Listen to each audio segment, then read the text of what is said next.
एक गावात एक प्रेमळ आजीबाई राहत होत्या।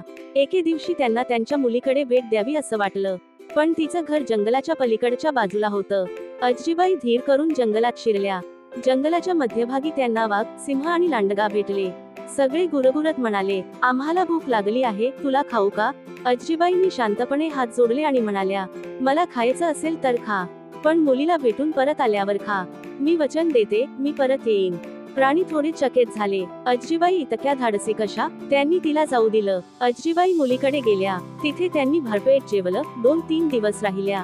जाण्यापूर्वी मुलीने तिला एक मोठं कलिगड दिलं। आजीबाईने कलिगड पोकळ करून त्यात बसून घेतलं आणि ते घसरत घसरत टेकडीवरून खाली वेगाने लोटू लागलं। कलिगड वेगाने जंगलातून पुढे धावत होतं।